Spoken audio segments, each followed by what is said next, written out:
Hello, my name is Larry Tatum, and welcome to the second half of the Orange Belt self-defense techniques.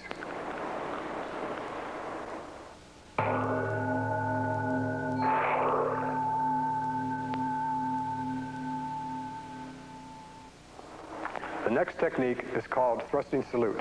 Now this is a counter for the inside of a right snap or thrust kick.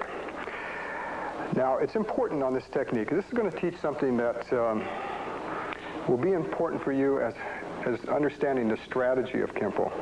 Now we have so many techniques to go through that I like to highlight in each technique something that will be maybe a little different from the previous technique. Now Brian, come on in Brian, is going to give me a step through snap kick. Now he's coming from 12 o'clock. We'll say wherever our opponent's coming from, it's 12 o'clock. Now what I want to do is I want to block the kick. Now it calls for a left downward block from a left neutral bow. All right, now as Brian kicks, I'm going to do a left downward block, but I'm going to step to between 4 and 5 o'clock. Now the reason for that is because between 4 and 10 o'clock, remember he came from 12, but at 10 o'clock is the target I'm going to next, which is the groin area, or it could be the solar plexus, it could be the sternum, the throat, the eyes. All these targets are lined up for me. You know, you might say, think about that, well, why is that so important? Well, the importance lies in a number of things. Let's build a little scenario. I'm out in the street, I'm in a parking lot, it's dark, it's not well lit. Guy jumps out of his car and he throws a kick at me. All right, if I step to 6 o'clock, I'm not aligned to the targets, okay? If I can't see Brian's body, if I manage to block the kick, if I'm over here and if I can't see it, it's dark, I know what's between 4, where I stepped, and 10 o'clock. It's Brian. And in this case, it's Brian in the groin area, so I'm going to take advantage of that, kick to the groin, boom, and bend his head down. Now, I know that groin's going to be there because I blocked it a certain way and I stepped to a certain point on the circle. I moved up the circle, as we call it in Kempo. He came from 12, I moved over to 4. Now, it's nice because from that angle, come on, Brian, over here, it's close enough for me to maybe reach him with an eye hook, but it's going to be pretty hard for him to reach me because I'm on one of the furthest points of a circle. Okay, all right, let's take it again. Do it a little faster. Bam, kick, bam, and then I heel palm, which is the follow-up. And it seems to be the natural course, sequential course at this time. When he came in, we'll do it a little slower. I blocked it. I brought his head down with the kick. When I did it, my hands are chambered. One is chambered, one is cocked. The right hand is chambered. The kick comes through, bends him forward, and possibly knocking him back. His head is in line with the heel palm, and I plant and apply it into a right neutral bow. It's a thrusting heel palm, gets its name, thrusting salute. Now, sequentially, Brian shoots his kick. Okay, the eye hook can be just before the kick and then plant. It's there. You get a little more adapt, you can do it. Now let me show you from this angle. Come on over here, Brian. We'll take that as 12 o'clock, so it'll be a good angle for you to see what's going on. Go ahead. I get over to 4 o'clock, line him up, blam, hand hit. I want the bottom hand as you plant the check. You're in a right neutral bow, it's a strong stance. This hand is checking. Thank you, Brian. Good.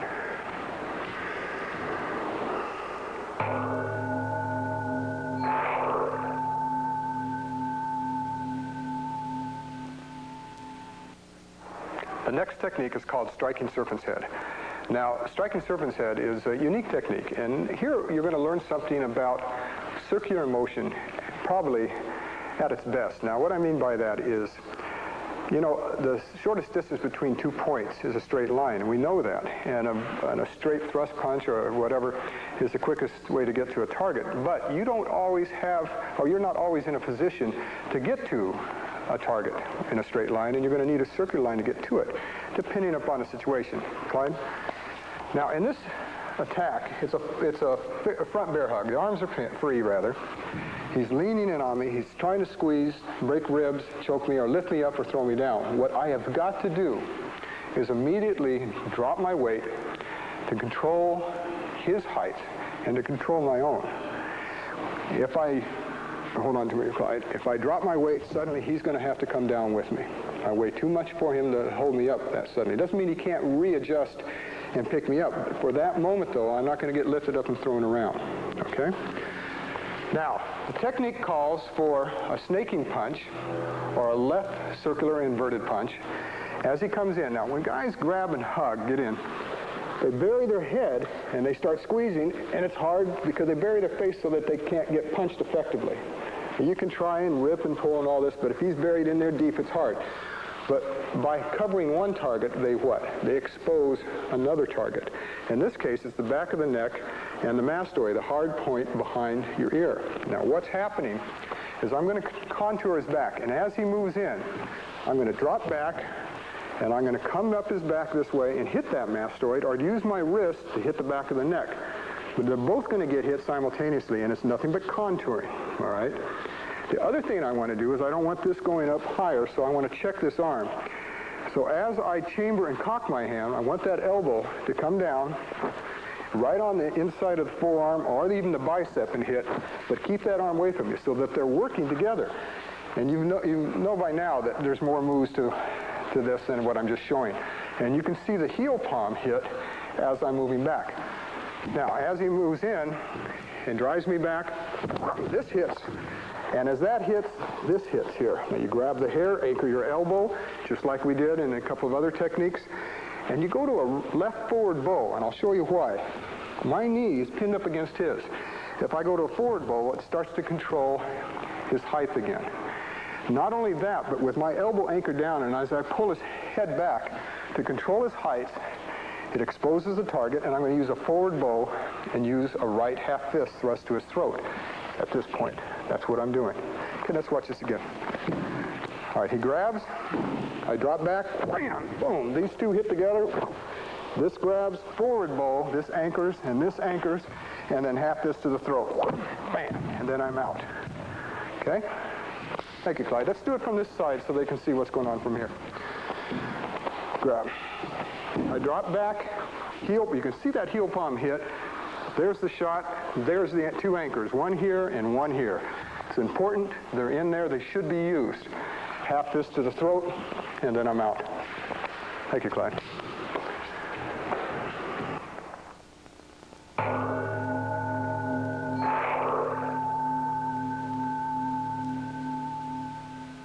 The next technique is called locked wing. Now, in this technique, I want you to remember that we don't wait for the arm to be locked behind the back, all right? We move on this technique as it's being applied to you, as the attack's being applied. Okay, with the help of Clyde? Now, if you look at me from this angle over here, you can see what's going on. Clyde is attempting to put my arm into an arm lock, all right? A number of things can happen. He can break my arm, he can dislocate my shoulder, he can control me, he can do whatever he wants with me. If I try to make the attempt at this point and he starts to push up on my arm, that's only going to make it worse. So I want you to realize that when you feel your arms start to go back, that's the time when I want you to move, okay? And we're going to step back with our left leg, and I want you to go to a left reverse bow. Now, if you look at it from this angle, if this is 12 o'clock where I'm looking, all right, we're going to step back to approximately 5 o'clock. That buckle is going to send his head right into what? As I pivot into a side horse, into a left outward elbow. Now, if he isn't off his feet at this point and the head starts to come back, it'll come back into the rip, all right, which is no more than an extension of the next strike from the elbow. Now, I'm going to go to a forward bow and break his arm against my back. My back becomes a big fulcrum, all right, with this arm pinned behind me at this point, and I'm holding on to it. As I rip the face, I'm going to come back and drop my weight, boom, snap that elbow joint right there. And I center myself as I do it. Now, I don't just stop there, but just as suddenly as the break is applied, boom, I step back to 4 o'clock with my right leg into a left forward bow, which whips his head down and into line for my right knee and a right heel palm strike to the back of the head. It's a sandwich effect as I knee to the head, and I plant back to my neutral stance. Now look at it from this angle over here. That's 12, I go to 5, as he starts to move, I elbow, rip, bust it, and step back. I continue to trap that arm, keep it locked in, this hand pins and strikes as I need. Okay? Now it's important, again, and I'll reiterate this, that as you feel this circle going, you go with it. It's not necessary to fight it. All right? As he moves, you start to move. If his leg's in the way, you go through it. It'll buckle it. And you notice that when I step back, I begin to descend and drop my height. That descension puts more leverage on this leg, allowing it strength to buckle what's back there. I grab the wrist, I begin to torque, and that elbow's going to hit, the hand's going to rip, arm's going to break, I lock it in. I'm in a left forward bow. You can do it in a neutral. I prefer the forward because it sets the knee in line to the head. Good, thank you.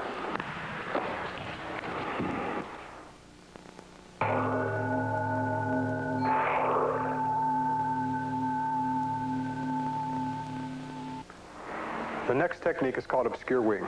Okay, now in this technique, it's very simple, it's very fast.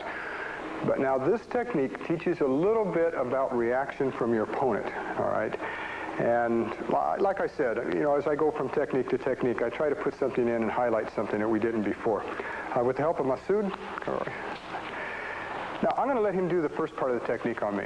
We'll say this is 12 o'clock. I'm coming up from behind him. It's a rear shoulder grab, my left hand on his right shoulder.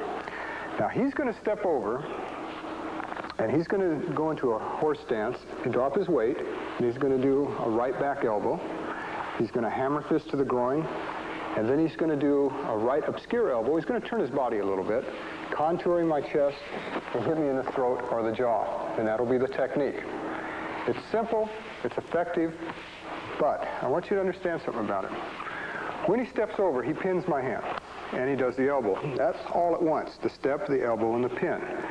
Okay, if he didn't pin my hand, a number of things could happen.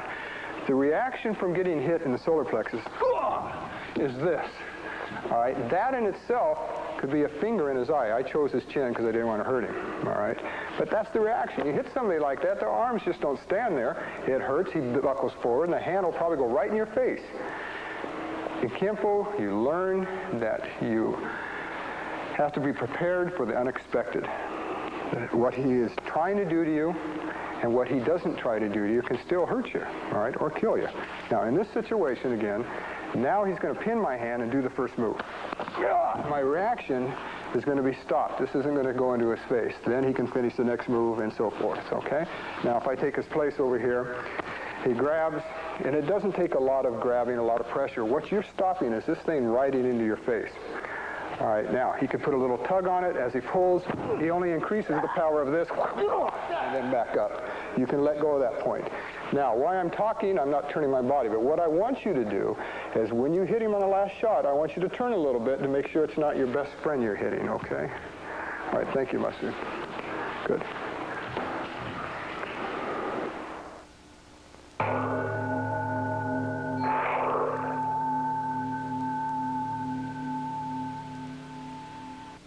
The next technique is reversing mace. Now, reversing mace, when you say mace in Kempo, you're talking generally about a fist. Now, basically, it's going to start in one direction, and then it's going to reverse, and that's where it gets its name. Okay, with the help of Kevin, hi, Kevin, he's going to start in a right neutral bow. I want you to start this in a right neutral bow, and he's coming from 12 o'clock. Now, what we're going to do is we're going to move up the circle with our left foot so that we get a better angle of delivery for our strike and a better angle of opportunity all the way around. And now that means that if he comes through with a punch, go ahead, Kevin, this is what I'm dealing with. If I stay straight there, it doesn't mean I can't do it, but I can't use the back knuckle as effectively as I could if I moved up the circle in this case. And that means as I block and I step up, now I can hit the ribs. Okay, now you can see it probably better from this angle here. Come on over here, shoot your punch again. I move up the circle. Here's the mace. It goes forward and then it suddenly reverses. It does an inward block, it reverses, and then you do a left outward block, and then what used to be an inward block is now an outward back knuckle. And that's where it gets its name, reversing mace. You have these two circles going this way. Again, as he comes in, I start facing at 12, I move up the circle.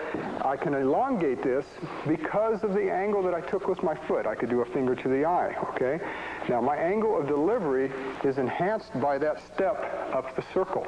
It gives this more leverage, more power, and more reach.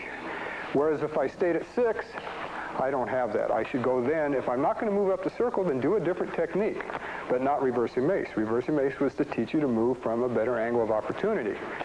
Okay, for the reasons, it could be for many. If he has a friend over there and he punches, I want to maybe move away from his friend, use him as a shield, but at the same time get my cake and eat it too. Better angle of opportunity. All right, as he moves, I move up the circle. I block again to keep it checked. I drop my weight and back knuckle to the ribs. Notice I got a knee check down here too. At this point then, I make sure that I'm still checking Kevin. If his weight is coming forward, which it should be, if he's really punching at me, go ahead, try it again. If his momentum's coming through, then I'm going to buckle the leg behind his knee. I'm going to take advantage of his weight coming through. And I'm going to do this slow. Kevin, let me borrow it again. We go 1, 2, drop, check, boom, kick. Now, when you guys kick, what I want you to do is I want you to complement the angle of the back of his leg. I don't want you kicking across or kicking up, but I want you to roll this kick in, a looping overhead roundhouse from that point there. Okay, there's a lot of power in it. If you do it too hard, you can break somebody's leg. Thank you, Kevin. Good.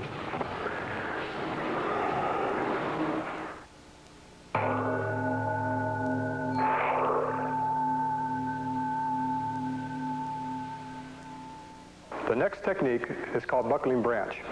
Now, buckling branch, when we say branch, we're referring to the legs of our opponent.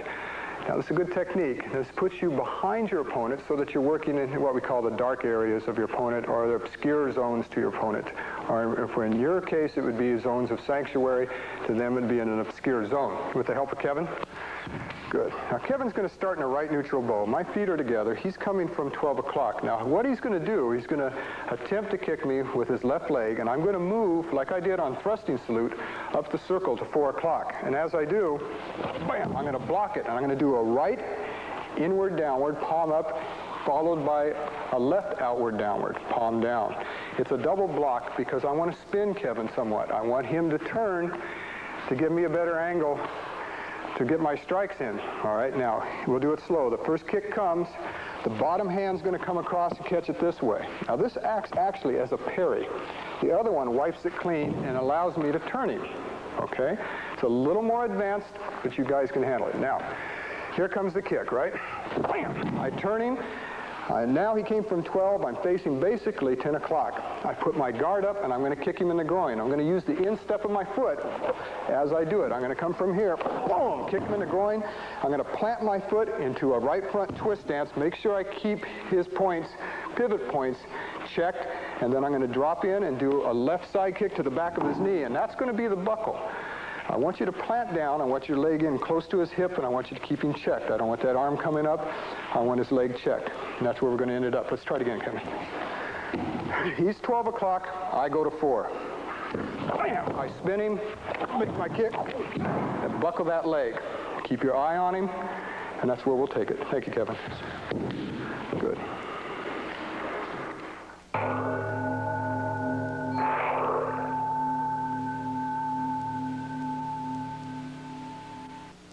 The next technique is called thrusting prongs.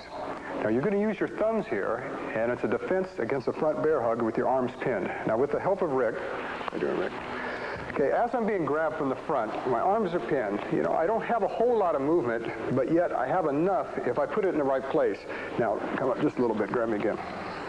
What I want you to do is take your thumbs, and I don't want them sticking out from your hands like this because you'll break them, but you're going to jab with your thumbs to the groin. So put them against your hand, your fingers like this, both of them. You're going to step back with your right leg into a left forward bow because you're going to brace against Rick pushing on me. Lean on me a little bit, Rick, so that you've got to brace into him, okay? At the same time, take your arms and thrust to the groin. All right, and that's where it gets its name, thrusting prongs. All right, now we'll try this again. Come on up to me. All right, so we go 1, boom, we hit. Now I want you to trap, with the shape of the crane, his left arm. You notice how my arm immediately snakes around, traps it, and hooks a little bit to control the width of Rick's body. That's what that move is there for. It keeps that from coming back at you. All right, because what I'm going to do at that point, at the same time that I trap this, I'm going to go with a knee to the groin or the lower stomach. Then I'm going to side kick the inside of his left leg, which position, bring your foot up a little bit. If we do it right, okay, we can knock him back or we can scrape down and stomp the instep of his foot. But in either case, it's going to bring the head into line with the elbow, which is going to be the last shot. The whole time, I'm going to be pinning and controlling the width of his body with this arm here. Okay, now watch it from this angle over here, Rick. Okay, he grabs and make the break. Boom. I hit, I trap. Okay, a side kick to the leg and elbow at the same time, keeping this pin and keeping this checked. All right, now I'm going to give you a little hidden move. I want you to watch what I do. Okay, stand up real straight for me on this, Rick. Okay, grab me. I break the grab. Boom. Okay, now, as this hand chambers, this one cocks. Why don't you use this one? This one fits down into the rib cage, because it's a little circle, and you might as well use it because it's not really doing anything at that point. Watch again. Grab. We go 1, right? 2, 3, and 4. Everything's there all at once. Thank you, Rick. Good.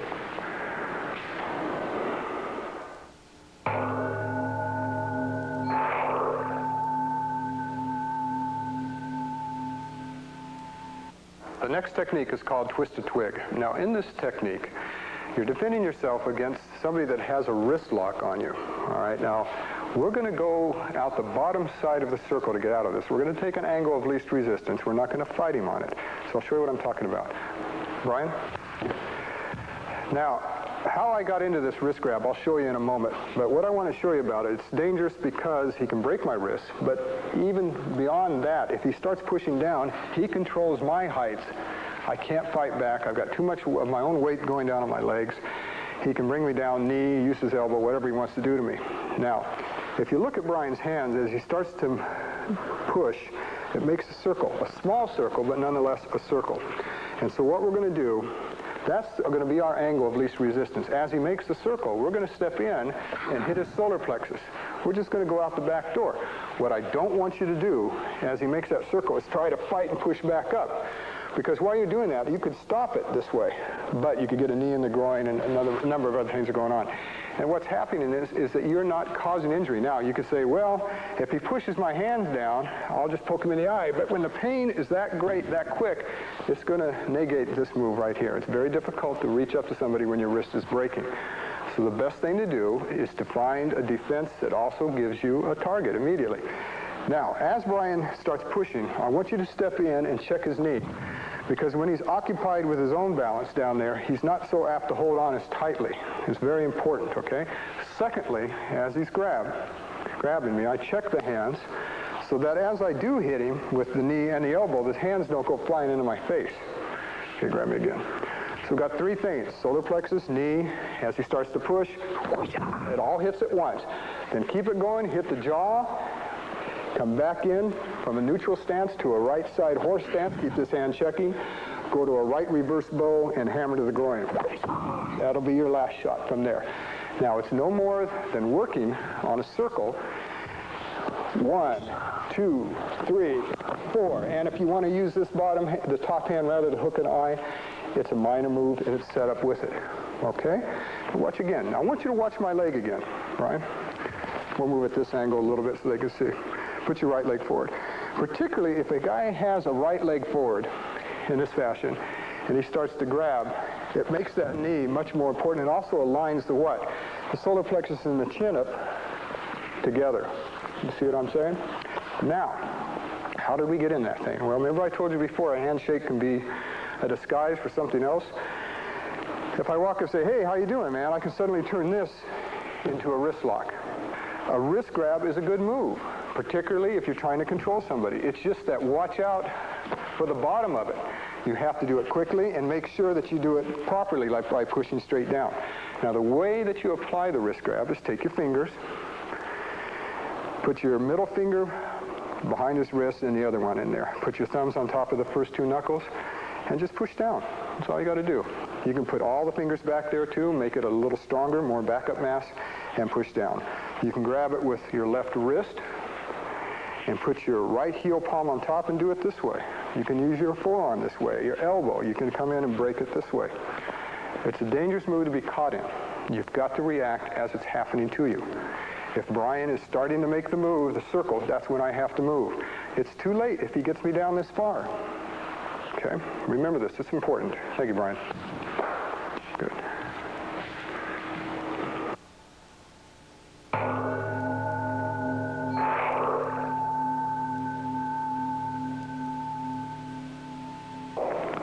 The next technique is called obscure sword. Now, this technique can be used one of two ways. Now, I like to teach it both ways. The way I'm going to teach it to you first is as an antidote to obscure wing, if obscure wing didn't work for you. And I'll show you how a technique can be sabotaged. Help Kevin? Now, what he's doing here, we're going to try and do obscure wing, right? All right, but what's happening is I can't reach him because Kevin is starting to push in that direction. That is the angle of greatest resistance, and if I keep going that way, it's not going to work. So rather than try to force a technique, go to an alternate. And you know something about the way the art's designed, alternates can be found before and after. What I mean is they can be found at a lower belt level or at a higher belt level. And it's a kind of profound thing in that just because you're at a higher belt level doesn't mean that it's that much more advanced. You'll see what I mean as we go along. Now, again, I try to do obscure wing, but I'm pushed. When I feel the pressure going this way, I just borrow it. That's all I want you to do is borrow that motion. Then I want you to turn. I'm in a right reverse bow, and by pulling Kevin, it cancels his width, too. It puts weight on that front leg. He can't kick me at that moment. Okay, now watch again. I try to do obscure wing, but I'm pushed. At that point, I want you to pivot and chop him with a right outward hand sword to the throat. Now, you notice it knocked Kevin back. As I'm pivoting into a right forward bow. It gives this reach, and it gives it strength. At that point, I want a left snap kick to the groin or the inside of the knee, whatever's available. You're going to make your kick, and then back to your neutral stance. But you're borrowing force. You're not trying to fight when he's pushing to do obscure wing. You just take where he's pushing, the angle of least resistance, and use it to your favor, to your advantage. And now I pivot, keeping this check, and drive it right into the throat. Keep the guard up. You're in a right forward bow, make your kick, and then come on out. Thank you, Kevin. Good.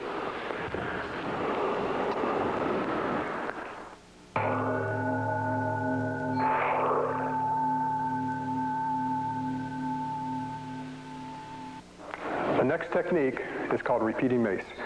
Now, this is similar to reversing mace, but they're two different techniques, so don't get them confused.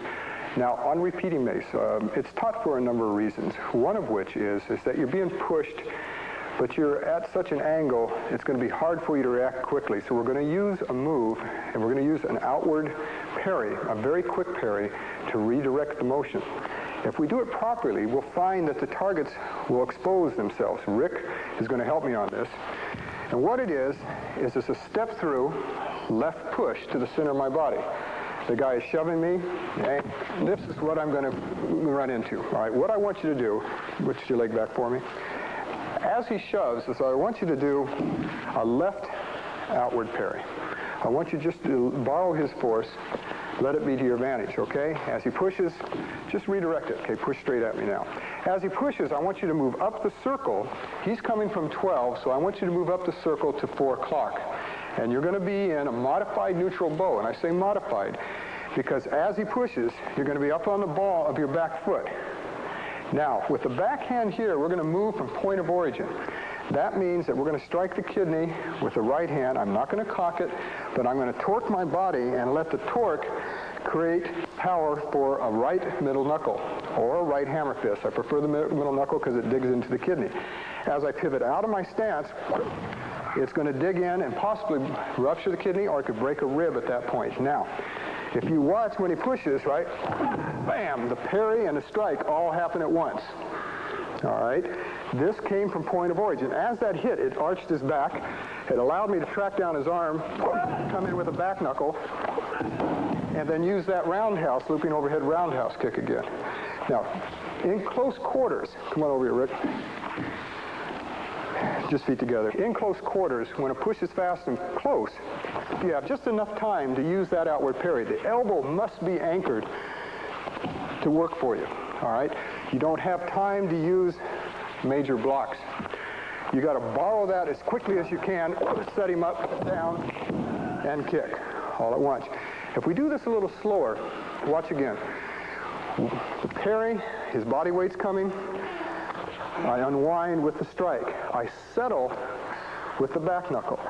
Keep the arm check, adjust my step if I need to, loop this overhead, and back down on the knee, and then out. Okay? Thank you, Rick. Good.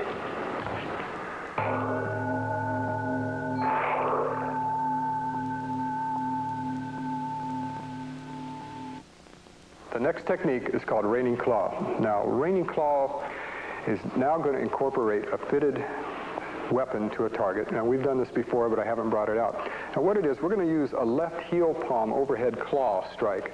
It's going to hit the bridge of the nose with the heel of the hand, and then the fingers are going to follow and rip. That gets its name, raining claw, and it's a defense for a right uppercut punch. Now, with the help of Kevin, Kevin's going to start in a left neutral bow, all have feet together.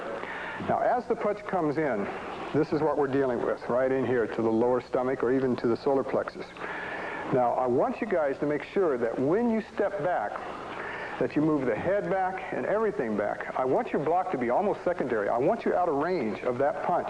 Because even if you block it, there's a chance that this can hook right up into you. And if it doesn't hit you hard, he can grab on you or something else.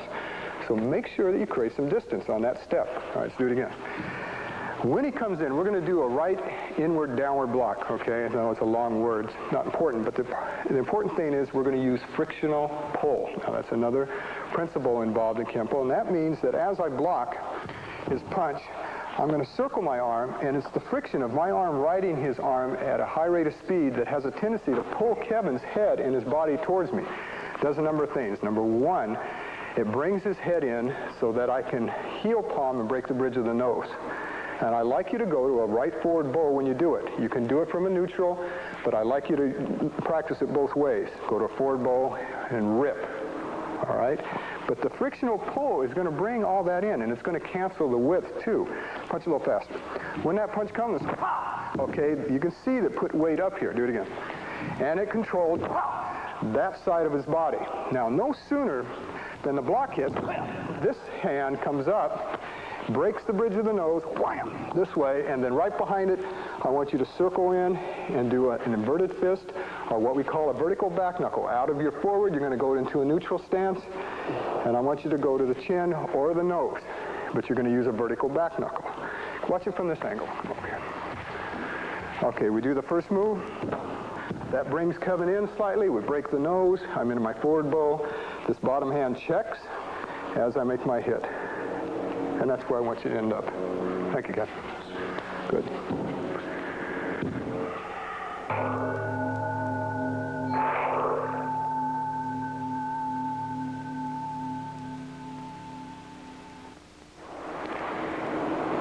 The next technique is called crashing wings. Now, crashing wings is another favorite technique in the Kempo system, and it uses the elbows as wings. All right, now with the help of Rick. Also, what this is going to teach is use your own body as a fulcrum to flip or throw your opponent. All right, now this is a rear bear hug. The arms are free. First things first, you drop your height, drop your weight, because you don't want Rick latching onto you and lifting you up off the ground. If you don't drop your height, the rest of the technique isn't going to work for you. So we step over to our right into a horse stance and drop our weight. Hold on to me a little tighter, Rick. So that he has to struggle for a moment to hold me up. Now, at that point, you're canceling Rick's height. When there's a sudden amount of weight on your arms, there's weight on your own legs, and when your height is canceled, you can't lift up and you can't throw. All right, so what we do, the grab, we're feeling this grab being made, and we drop instantly. Now, we're going to take the elbows, we're going to go to the wrist or the forearms to break it. Okay, now, a break may not be enough, but what we're going to do is we're going to gather the right arm up. I want you to go to a left cat stance, but it's going to be transitory as you circle around behind your opponent's right leg. And I want you up thigh to thigh. I don't want a gap in here, okay? I want it thigh to thigh. At this point, you're going to pivot into a left neutral and do an outward elbow. As he fulcrums over your leg, you let him have it in the groin and you let him go. Now, here's where we're using our own body as a fulcrum point, okay? And we end up into a left forward bow, and that hammer fist hit the groin. Now, that's how the technique should be done, but that's go over it again. I want to show you a few more points in it. Once I've broken the grab, the reason I gather this arm up is so when I pull, it cancels the left side of his body. Without that arm, that hand could go underneath and grab the groin or pull me back or whatever. Now, as Rick is starting to fall from this hit, I know because of this strike, my fist is going to be lined up to the groin area long before it gets there, because I know the technique, and so do you. And this is how we're setting it up. We're vectoring in on a target, okay? It's a preconceived idea that we know it's going to be there because of this hit before. All right, let's grab again. He comes in, we drop our weight, break the grab, gather that arm, pull a little bit, shoot that elbow, and as he starts to fall, boom, hit the groin. Okay, you end up into a left forward bow. Okay, now I want to show you why I don't want that gap between you and your opponent when he slips around, when you slip around behind him. I'll show you what I mean. Now, if I grab Rick, he does his first move. Good. Now, he gets around behind me, but he leaves the gap. Well, if he does, that allows me to take over the technique. Right from there, I can use my elbow, kicks, do a whole lot of things.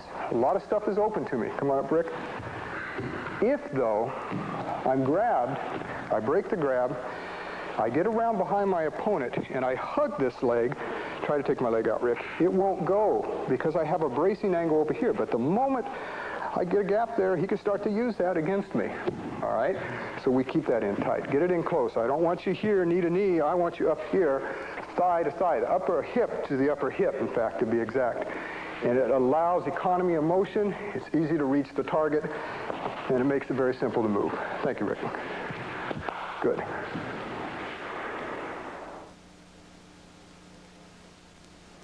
All right, that concludes the orange belt self-defense techniques. I enjoyed teaching them to you. Now I want you to get ready for the purple belt self-defense techniques on my next video. So practice hard, and I'll see you back again.